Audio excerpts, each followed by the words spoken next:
Hello everyone, this is Nilesh Kumar Gupta and you are watching NG Physics Classes. पिछले turn पे हम लोगों ने नया चैप्टर शुरू किया था जिसका नाम था ग्रेविटेशन. उसमें मैंने आप लोगों को न्यूटन्स लॉ ऑफ ग्रेविटेशन बताया, ग्रेविटेशनल कांस्टेंट का डेफिनेशन बताया. आज उसी कड़ी में हम लोग आगे बढ़ने जा रहे हैं. अब हमारे सामने कुछ एक न्यूमेरिकल्स दिए गए हैं. इसमें एक न्यूमेरिकल में वो हमसे ये बोल रहा है कि दो बॉडीज हैं. एक बॉडी का मास है 40 किलोग्राम और दूसरी बॉडी का मास है 80 किलोग्राम. ठीक, और दोनों बॉडीज एक दूसरे से 15 सेंटीमीटर के डिस्टेंस पे रखी हैं. यानी आर की वैल्यू दे दी 15 सेंटीमीटर. सेंटीमीटर को मीटर में बदलेंगे तो सेंटी कितना होता है भैया? 10⁻². क्लियर.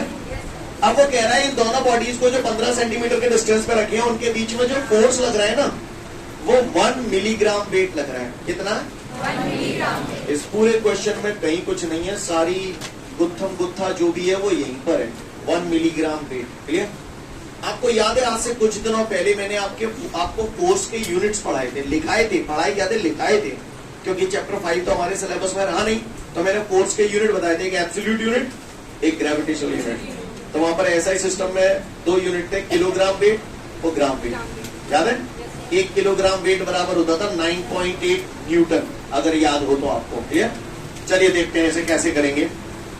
यहां पर मेन कलाकारी है केवल इसको चेंज करना. क्लियर. इसको चेंज करना. तो गौर से देखिए, F इज इक्वल टू 1 मिली. बताओ ये मिली, AC सेंटी मिली माइक्रो. मालूम है ना? तो मिली कितना होता है? 10⁻³ बचा क्या? Gram weight. कई बार वेट की जगह F भी लिख दिया जाता है. क्लियर. जैसे mgF लिखा हो सकता है आपके नोट्सों में, कुछ भी लिखा सकता है ना. और है ना क्या LG लिखा है? नहीं LG नहीं होगा. नहीं, मिलीग्राम वेट mg, या तो वेट पूरा लिखा होगा या mgF लिख सकते हैं आप लोग. क्लियर. करेक्ट कर लेना. अगर mlg लिखा हुआ है तो उसे करेक्ट कर लेना आप लोग, है ना. mlg नहीं हुआ है. तो फोर्स ये कितना हो गया? 1 × 10⁻³ ग्राम वेट. मुझे मालूम है मुझे इसे MKS सिस्टम में बदलना है, तो ग्राम की जगह क्या आना चाहिए? किलोग्राम. यहाँ ग्राम आ रहा है तो किलोग्राम में कन्वर्ट करने के लिए मैंने इसमें किलो का मल्टीप्लाई, किलो का डिवाइड कर दिया. कोई फर्क पड़ा? आगे बढ़ते हैं. 1 × 10⁻³ क्लियर अपॉन किलो. किलो कितना होता है? 1000 होता है. 1000 बोले तो 10⁻³ डेका हेक्टो किलो याद आ रहा है. तो किलो की जगह मैंने क्या चटका दिया यहाँ पर? 10⁻³. और किलोग्राम वेट बराबर होता है 9.8 newton. Clear. 1 kilogram weight is equal to होता है 9.8 न्यूटन. तो किलोग्राम वेट की जगह मैंने लिखा है 9.8 न्यूटन. कहानी समझ में आ रही है? F इज इक्वल टू 9.8 का 1 से मल्टीप्लाई करूंगा तो 9.8. 10⁻³ ऊपर जाएगा तो 10⁻³ और एक -3 पहले से है तो कितना हो जाएगा? 10⁻⁻6 न्यूटन. कहानी समझ में आ रही है? ये आपका F आ गया. कोई दिक्कत? अब क्या लगा दो फॉर्मूला. तो भैया हमने न्यूटन्स लॉ ऑफ ग्रेविटेशन का फॉर्मूला पढ़ा है. F is equal to Gm1m2 upon, मुझे कैपिटल G की वैल्यू निकालनी है तो R² को इधर ले आऊं क्रॉस मल्टीप्लाई करके.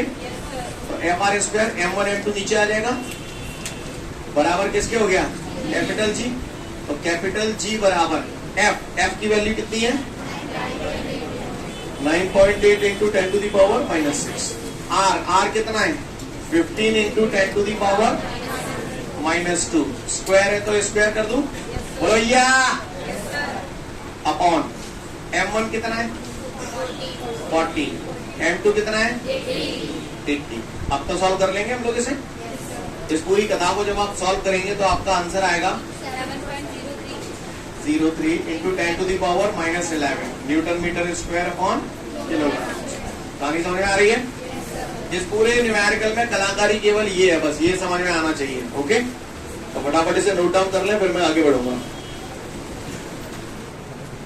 इसके बाद हमारे सामने अगला क्वेश्चन है.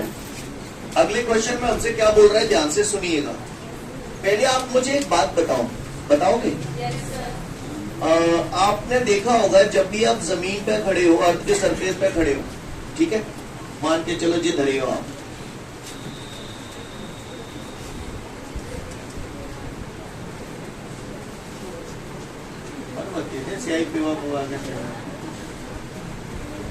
ये अर्थ है. कौन है ये? इस पे ये आप धरे हो, ठीक है। अब आप इस अर्थ पे मान के चलिए उचक रहे हैं, जंप ले रहे हैं, तो जैसे तुम जंप ली, तुमने जंप ली, मान के चलो तुम जंप लेके यहां पहुंच गए, ठीक है। उसके बाद यहीं रह जाती हो, तो नीचे आ जाती हो। क्यों आती हो नीचे? ऊपर क्योंकि अर्थ जो है वो कहीं ना कहीं आप पे ग्रेविटेशनल फोर्स लगा रहा है, जिसकी वजह से आप नीचे आ जाते हो। सही बोलना? अगर अर्थ आप पर और ज्यादा ग्रेविटेशनल फोर्स लगाने लगे तो क्या होगा? ऊपर नहीं जा पाएंगे। बोलो, क्या है जाओ, चिपके से रह जाओगे। सही बोल रहा हूं ना? वो तो यूं कह रहा है, उससे यूं कह रहा है कि ये जो ग्रेविटेशनल कांस्टेंट है ना, अगर इसकी वैल्यू 10 गुना बढ़ा दी जाए, 10 टाइम्स, अब अगर जी 10 टाइम्स अगर बढ़ गया तो फोर्स 10 गुना बढ़ जाएगा। और फोर्स अगर भाई साहब 10 गुना बढ़ी गो तो क्या होगा?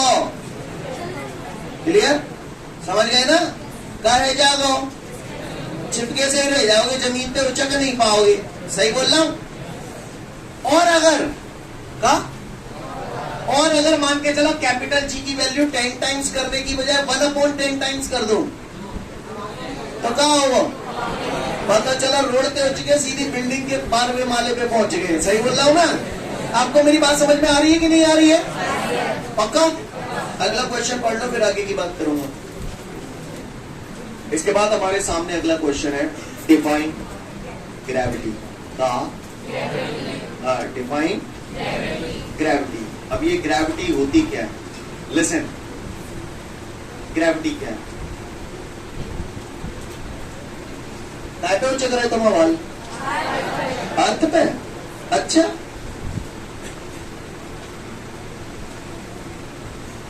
ये अर्थ है, ये आप हो, आप उचक गए, आप यहां पहुंच गए कि नहीं पहुंच गए? लेकिन वापस लौट आए बिकॉज ऑफ ग्रेविटी। ग्रेविटी है क्या? It is the force of attraction which is exerted by the on the body, है ना? कौन सी body? which is lies on the surface of the earth or near the surface of the earth। कुछ भी बोल सकता हूं? बोलो। आप जब जमीन पे खड़े हो तो अर्थ आप पे ग्रेविटेशनल फोर्स लगाती है कि नहीं लगाती है? और ऊंचाई पे पहुंच जाते हो तो भी लगाती है। अर्थ के सरफेस पे हो तो भी लगाती है। अर्थ के सरफेस पे तो भी ग्रेविटेशनल फोर्स लग रहा है? हाँ, लग रहा है। मैं तुमसे कहूं खड़े रहो, परसों तक खड़े रहो, क्या होगा? नहीं रह पाओगे, गिर जाओगे। समझ गए? अर्थ लेटा देगी तुम्हें, चलो आ जाओ, परे रहो। नहीं मेरी बात समझ में? सेम क्लियर है ना? तो ग्रेविटी है क्या? It is the force of attraction. It is the which is exerted by the on the body। हाँ, कौन सी body? which is lie on the surface of the earth और near the surface of the earth। इतनी बात समझ में आई नहीं आई? सुनो, what is gravity? it is the force of attraction। listen, it is the force of attraction which is on the towards its center। ये कहा है, समझो। ये जो अर्थ है, ये अर्थ का सेंटर है।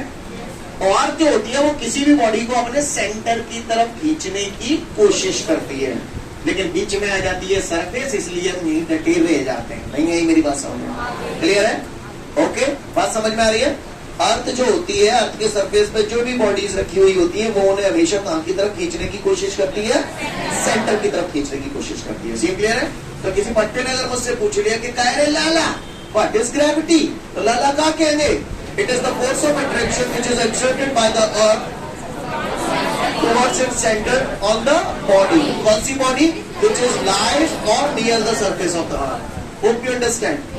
ब्रैकेट वाली चीजें आपको समझने के लिए लिखी हुई है, बाकी का आप इन शॉर्ट भी अगर लिख देंगे तो चलेगा। सिंपल ऐसे लिख देना, the force of attraction which is exerted by the earth on the body towards its centre is called gravity.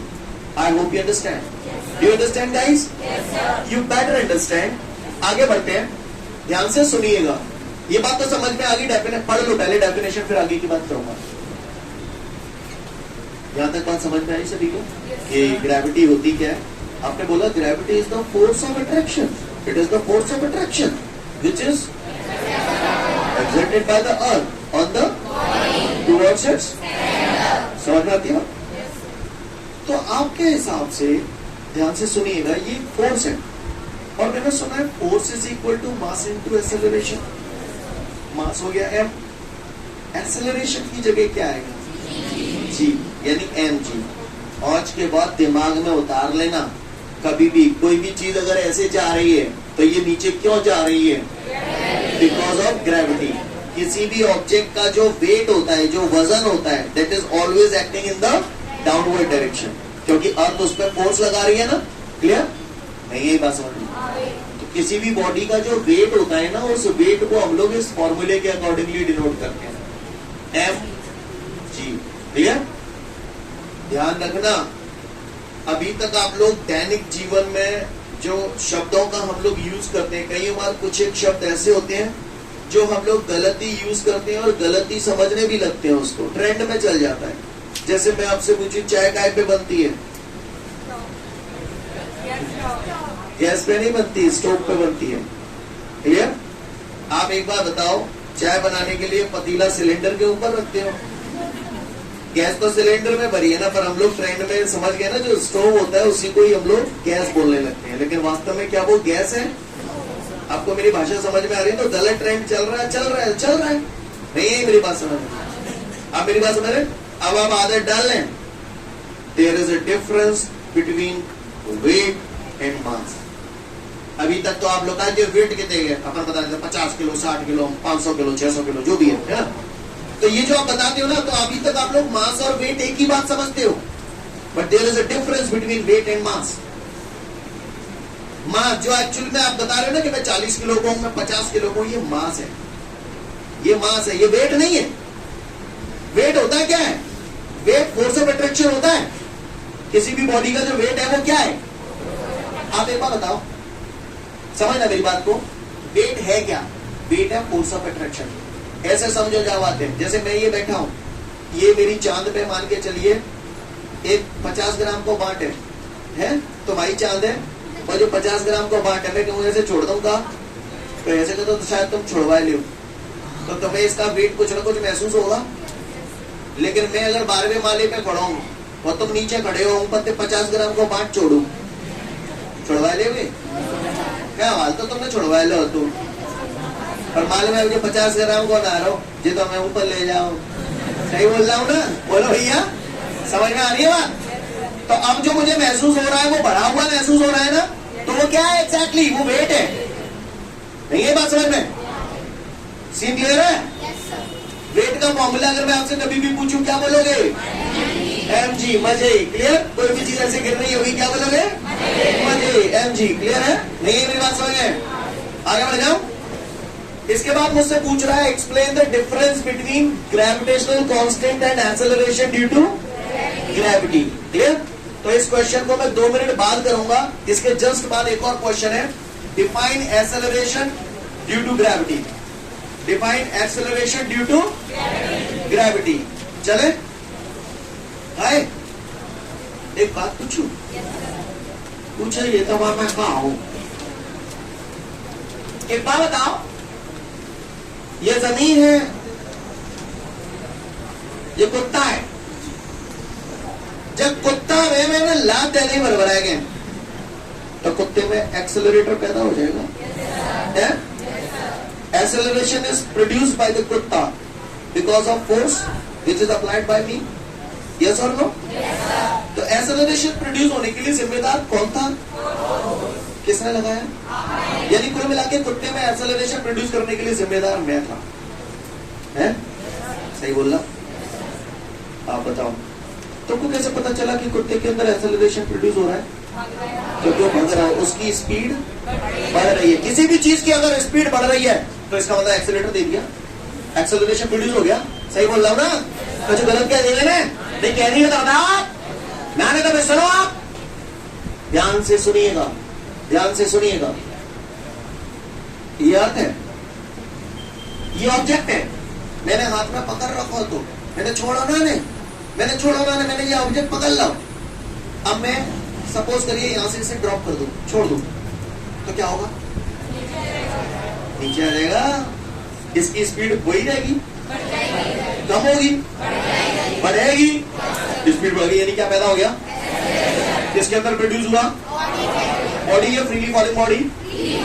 देखो फ्रीली इसलिए बोल रहा हूं क्योंकि मैंने जब बॉडी फेंको ना, मैंने फेंको ना, मैंने तो छोड़ो है, मैंने तो यही कह रहा है डटा है बॉडी, बॉडी घंटे है, बॉडी मानी नहीं, वो तो नीचे आएगी। नहीं बात समझ सीन क्लियर है? तो इस बॉडी के अंदर क्या पैदा हो रहा है? एक्सेलरेशन किस में प्रोड्यूस हो रहा है? बॉडी में या फ्रीली फॉलिंग बॉडी में? इस एक्सेलरेशन के प्रोड्यूस होने के लिए जिम्मेदार कौन? अर्थ का अट्रैक्शन फोर्स, जिसे आप ग्रेविटेशन फोर्स बोलते हो।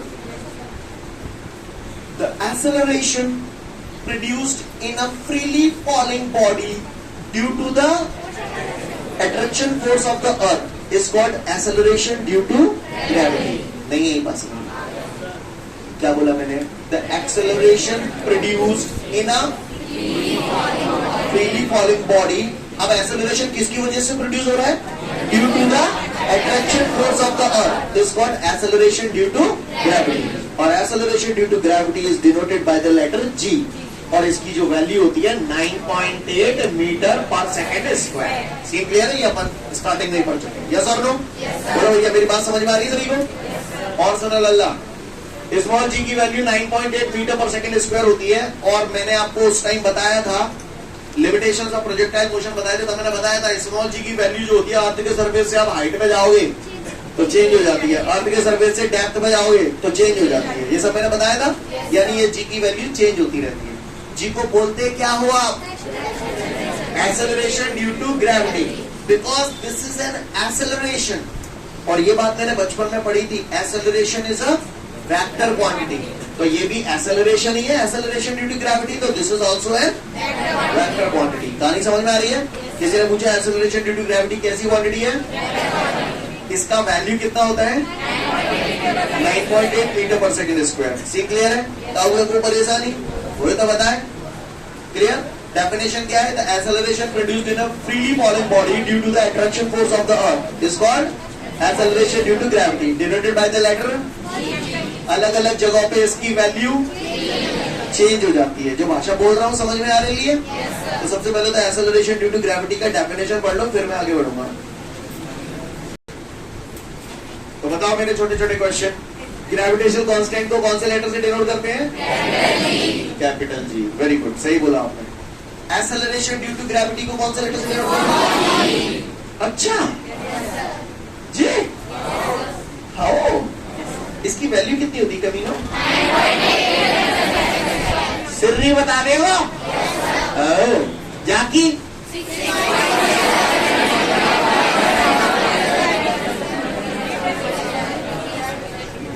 ये कहना चाहते थे, ये तो कह रहे थे, कहीं नहीं तुमने। हाँ तो ठीक है यार, तो स्मॉल जी कैसी क्वांटिटी है? वेक्टर। और कैपिटल जी ग्रेविटेशनल कांस्टेंट, एक स्केलर क्वांटिटी होती है। और इसकी वैल्यू इस ब्रह्मांड में आप कहीं भी चले जाएं, चंद्रमा पे चले जाएं, सन पे चले जाएं, भर के आ जाए बित्ते भले ही, लेकिन कैपिटल जी की वैल्यू कभी नहीं बदलेगी। Capital G is always constant. ये वेक्टर क्वांटिटी है, this is scalar quantity. Scene clear है? इसमें जिंग में एक और पॉइंट बढ़ा सकते हो। ग्रेविटेशनल कांस्टेंट की यूनिट होती है न्यूटन मीटर स्क्वायर अपॉन, और इसकी यूनिट हो जाएगी मीटर पर सेकेंड स्क्वायर। ताऊ को परेशानी? कल मैंने ग्रेविटेशनल कांस्टेंट का डायमेंशन फॉर्मूला आपको निकालना सिखाया था। इसका डायमेंशन फॉर्मूला होता है m-1 L3T-2। कल निकलवाया था। इसी तरीके से इसका भी डायमेंशन फॉर्मूला निकाल सकते हैं। मीटर लेंथ होती है तो L, सेकेंड टाइम है तो T स्क्वायर ऊपर जाएगा, तो फिर समझ नहीं आ रही हुई। ये बताओ मैंने काय की डेफिनेशन बोली है? The acceleration produced in a freely falling body due to the attraction force of the earth is called। हाँ, यानी जहाँ मैं डेफिनेशन लिख दूंगा कि इसी तरीके से यहाँ पर the force of attraction which is acting between the two bodies of unit masses which are placed at unit distance apart is called. समझ गए? नहीं है कहा समझ। तो किसी पट्टी ने अगर मुझसे पूछ लिया कि कायरे फलाने ग्रेविटेशनल कांस्टेंट और एक्सेलरेशन ड्यू टू ग्रेविटी में क्या डिफरेंस है, तो अपन तो मुंह बंद करके बैठ जाएंगे, बताएंगे। Your time starts now. 3 minute का समय आपके पास। 3 मिनट के बाद घोर बगल करेंगे, पहले ही बोल रहा हूँ, पूछेंगे और बोलेंगे, पूछेंगे और बोलेंगे। अगला क्वेश्चन है इसके बाद हमारे सामने, वो मुझसे कह रहा है, सुनने होगा, बताओ बताओ। क्वेश्चन नहीं है, कुछ जनरल कॉमन सेंस वाली बातें पूछ रहा हूँ, फिर मैं अगले क्वेश्चन पे आऊंगा। आप बताओगे? बताइए। 2 ऑब्जेक्ट है नालायकों, क्या? और 2 ऑब्जेक्ट आए मेरे पास 5-5 किलो के हैं। हाँ, 5-5 किलो के मेरे पास 2 ऑब्जेक्ट है, तो दोनों के मास सेम है कि नहीं है? और वो जो 5-5 किलो के 2 ऑब्जेक्ट है ना, दोनों के वॉल्यूम अलग अलग है। वॉल्यूम समझते हो? दोनों के वॉल्यूम अलग अलग है लेकिन मास सेम है। अब मैंने क्या किया, मास दोनों के सेम है, वॉल्यूम अलग अलग है, मैंने उनको एक पर्टिकुलर हाइट से छोड़ दिया, है ना? सेम हाइट से दोनों को मैंने छोड़ दिया। तो आप बताओ जमीन पे पहला कौन सा पहुंचेगा? ये जमीन है, एक ऑब्जेक्ट ये रहा, एक ऑब्जेक्ट ये रहा, दोनों 5-5 किलो के, तो पहले कौन सा पहुंचेगा? जी वो पहले पहुंचेगा। वैसे आपको एक बात बताऊं, ध्यान से सुनिएगा आप सभी लोग। जब मैंने आपको स्टार्टिंग में 1 डायमेंशनल मोशन पढ़ाया था, तो मैंने बोला था 7 में पहुंचेगा, राइट? आज मैं कुछ और बोल रहा हूं, तो दोनों बातें समझने की कोशिश करना। इस सिचुएशन में सबसे पहले ये वाला पहुंचेगा, बाद में ये वाला पहुंचेगा। ये बात आप सबको भी समझ में आ रही होगी। उसका कारण है कि जब कोई चीज ऊपर से गिर रही है तो नीचे से एयर की वजह से ऊपर की तरफ एक फोर्स लगेगा, जिसे हम लोग बोलते हैं अपथ्रस्ट फोर्स। क्या बोलते हैं? अब चूंकि इसका वॉल्यूम कम है, तो इस पे एयर की वजह से जो अपथ्रस्ट फोर्स लगेगा वो कम लगेगा और इस पे ज्यादा लगेगा। तो इस वजह से ये पहले पहुंच जाएगा, ये बाद में पहुंचेगा। कहानी समझ में आ रही है? लेकिन अगर मैं एयर वेयर की वजह से जो अपथ्रस्ट फोर्स वगैरह लग रहे हैं, अगर वो कंसीडर ना करूं, तो ये दोनों एक साथ पहुंचेंगे। आपको कहानी समझ आ रही? वहां के आंसर में और यहाँ के आंसर में फर्क क्यों है? पढ़ लो, समझ जाओगे। अगला क्वेश्चन। आज के लिए पर्याप्त है, कल फिर मिलते हैं। Thank you everyone, have a great day to all of you guys. जय हिंद।